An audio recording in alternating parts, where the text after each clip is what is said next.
नमस्कार साथियों, मैं पंडित बालचंद दादिच।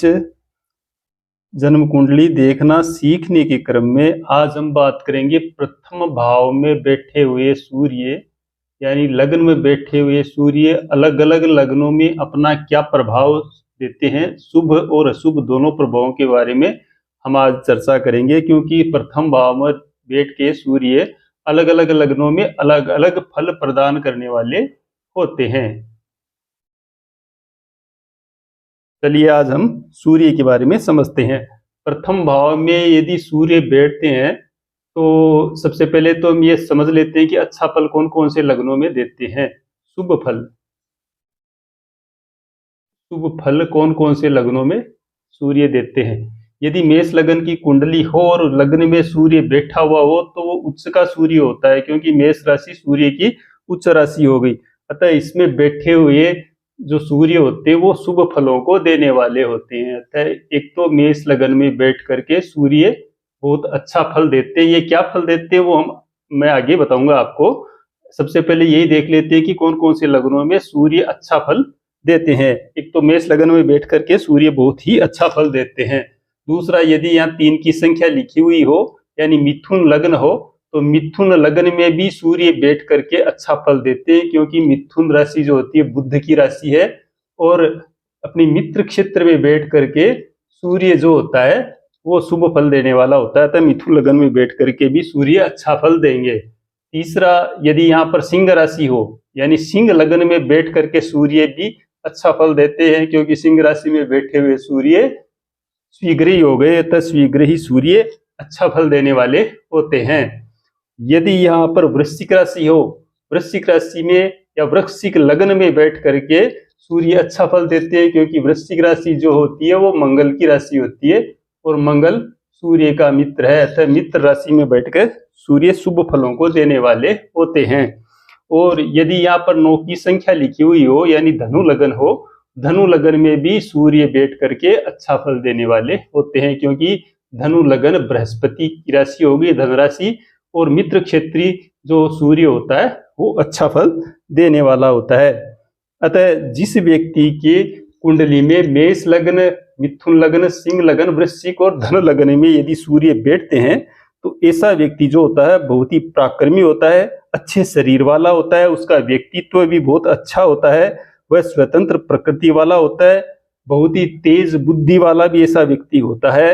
ऐसा व्यक्ति स्पष्ट बोलने वाला होता है, स्वभाव से हंसमुख और मिलनसार होता है। और जिनकी कुंडलियों में सूर्य लग्न में बैठा हुआ हो और ये मेष, मिथुन, सिंह, वृश्चिक, धन लग्न हो और लग्न में यदि सूर्य बैठ जाए अच्छी स्थिति में तो ऐसा व्यक्ति रहीसी के ढंग से जीवन को व्यतीत करने वाला होता है। यदि इस जगह बैठे हुए सूर्य के साथ में गुरु, मंगल, बुध आदि शुभ ग्रह बैठे हुए हो तो ऐसा व्यक्ति उच्च शिक्षित भी होता है और अधिकारी वर्ग से संबंध रखने वाला होता है, बहुत ही उदार हृदय वाला भी होता है। और ऐसा व्यक्ति भूमि, भवन, वाहन आदि सुखों को भी भोगने वाला होता है, जिनके लग्न में सूर्य बैठा हुआ हो और मेष, मिथुन, सिंह, वृश्चिक और धन लग्न हो।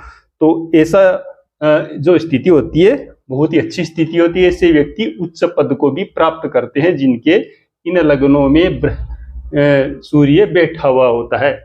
अब अशुभ स्थिति के बारे में बात हम करते हैं कि ये अशुभ फलों को कब देते हैं। यदि सूर्य प्रथम भाव में वृष लग्न में बैठे हुए हो, यहाँ पर 2 की संख्या हो, वृष लग्न हो, 2 लिखा हुआ हो और वृष लग्न में यदि सूर्य बैठा हुआ हो तो ये शुभ फल प्रदान करने वाले नहीं होते, क्योंकि वृष जो राशि है वो शुक्र की राशि है और सूर्य और शुक्र के आपस में बनती नहीं है, मतभेद है इन दोनों लग्न में और ग्रह में मतभेद होने के कारण से ये वृष राशि में या वृष लग्न में बैठा हुआ सूर्य शुभ फलों को नहीं देगा। दूसरा, यदि यहाँ पर 4 की संख्या हो यानी कर्क लग्न हो और उसमें सूर्य बैठा हो तो वो भी अच्छा फल देने वाला नहीं होगा, क्योंकि ये चंद्रमा की राशि है कर्क राशि और यहाँ सूर्य बैठकर भी अच्छा फल देने वाला नहीं होगा। यदि यहाँ पर कन्या राशि हो, 6 की संख्या लिखी हुई हो यानी कन्या राशि हो और कन्या राशि में बैठे हुए सूर्य भी शुभ फलों को देने वाले नहीं होते हैं। हालांकि ये ज्यादा विपरीत अशुभ फल नहीं देते हैं, लेकिन विशेष शुभ फल भी देने वाले नहीं होते हैं। अतः कन्या लगन में बैठे हुए सूर्य को भी शुभ नहीं कहा गया है। यदि यहाँ पर तुला लगन हो, 7 की संख्या हो और तुला लगन में यदि सूर्य बैठे तो ये अपनी नीच राशि में बैठ गए सूर्य, अतः यहाँ बैठ करके सूर्य तुला लगन में भी शुभ फलों को नहीं देंगे। यदि यहाँ पर 10 की संख्या हो या 11 की संख्या हो, यानी मकर या कुंभ लगन हो, ये शनि की राशि है दोनों ही, अतः मकर और कुंभ लगन में बैठ करके भी सूर्य अच्छे फलों को नहीं देते हैं। और यदि यहाँ पर मीन लगन हो, 12 की संख्या लिखी हुई हो और मीन लगन हो, तो मीन लगन में बैठ करके भी सूर्य अच्छा फल नहीं देते हैं, क्योंकि मीन राशि है वो केतु की भी राशि हो गई। अतः यहाँ बैठ करके सूर्य मीन लगन में भी शुभ फलों को प्रदान नहीं करते हैं। अतः जो अशुभ फल देने वाले हैं सूर्य, वो है वृष राशि, वृष लगन में, जो वृषभ लगन होता है उसमें बैठ करके सूर्य अच्छा फल नहीं देते हैं। यदि कर्क लगन हो, कर्क लगन में बैठ करके भी सूर्य अच्छा फल नहीं देते हैं। कन्या लगन हो, यहाँ बैठ करके भी सूर्य मिला जुला प्रभावी देते हैं, विशेष शुभ फल नहीं प्रदान करते हैं। यदि यहाँ पर तुला, मकर, कुंभ लगन हो, तो इसमें बैठ करके भी सूर्य अच्छा फल नहीं देते हैं। और मीन लगन में बैठ करके भी सूर्य अच्छा फल नहीं देते हैं, अशुभ फल देते हैं। यदि इन लगनों में सूर्य बैठा हुआ हो प्रथम भाव में यानी लगन में, तो ऐसा व्यक्ति जो होता है वो तेज स्वभाव वाला होगा, क्रोधी होगा, कड़वा बोलने वाला होगा, जल्दबाजी करने वाला होगा और इसके विचार भी अस्थिर होते हैं ऐसे व्यक्तियों का। और जिनके ये लगन होते हैं वृष, कर्क, कन्या, तुला, मकर, कुंभ, मीन, इन लगनों में यदि सूर्य बैठता है, अशुभ स्थिति में बैठता है, यदि शुभ ग्रहों के द्वारा नहीं देखा जाता हो, तो ऐसे व्यक्ति पारिवारिक मतभेद से जूझते रहते हैं और पारिवारिक उलझने, आर्थिक परेशानी ऐसे व्यक्ति का मतलब हमेशा पीछे पड़ी ही रहती है।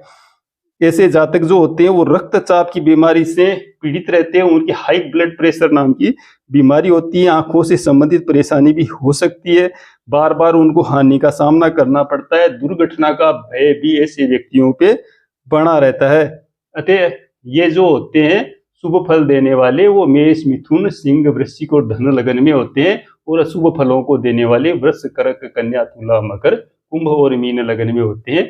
ये मैंने आपको बिल्कुल सिंपल तरीके से लगन में बैठे सूर्य के बारे में समझाया है। आगे के वीडियो में हम इनके जो निराकरण है कि अशुभ सूर्य हो तो अपने को क्या करना चाहिए, उसके बारे में आगे के वीडियो में आपको समझाऊंगा। आशा आपको समझ में आया होगा। नमस्कार।